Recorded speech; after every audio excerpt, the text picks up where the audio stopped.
quick bullet point type tips of what to look for in their first hunting scope. That's what we're going to cover right now, and promise you there will be no math.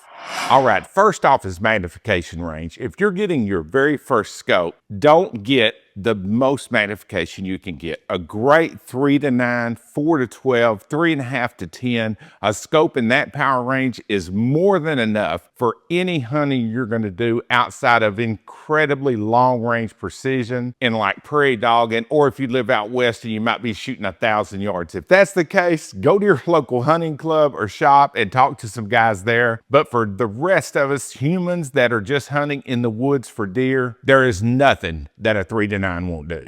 Second focal plane. For new shooters and new hunters, don't buy anything but a second focal plane scope. All the hype is on the first focal planes, but there are a lot of drawbacks we're not going to get into that much here. I'll link some videos below that get more into this, but simply put, the reticle stays the same size, and you don't have to worry about in low light situations, the reticle shrinking to the point that you can't pick it up. Second focal plane all the way. Price. Now, if you're a dentist and you got money to burn, get the best you can afford to get. Go to the local Beretta shop or one of the big time gun shops, pick out the best shit out there. But for the rest of us buying our first scope, the price range you want to stay in is somewhere between about $150 up to around $300 to $350. That's where most scopes are sold. Now in that price range, there's some really good options. There's the Hawk Vantage series, Leupold Rifleman, Vortex has their little chicken shit scope in that price range, Burris, Citron, Ride-On. There's a ton of scopes in this price range. Pick you out one that you really like. Look at the reticle on it. If you get a chance, go to the shop and look at it in person. Get the one that you like. Don't worry about what anybody else wants. Pick out one that's pleasing to your eye because the contrast is different through different scopes and the image can be slightly different. And don't worry about it having a huge bell or anything like that. Get a 1-inch or 30mm tube, covered turrets, and if you must, get illumination. Buy a brand name. Buy a name you've heard of. It doesn't have to be a fancy name, but you don't want to buy something off of Amazon that comes with flashlights and laser pointers and everything else. You want the steak, not the sizzle. Get a brand name scope, something simple, and you'll be happy. Trust me. And you can bring that in for under $350 easily. Illumination. If you think you need it, get it.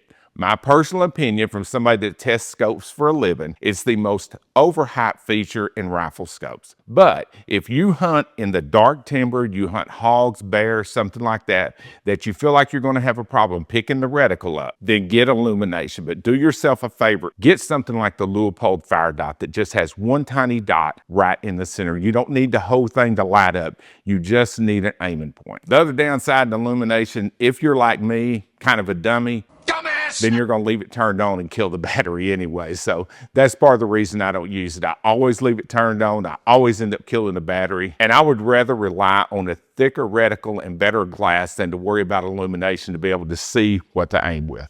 Do your research, and not just online, not just on YouTube or Reddit or wherever. Go to the local range, go to the local gun shop, ask some of the guys there.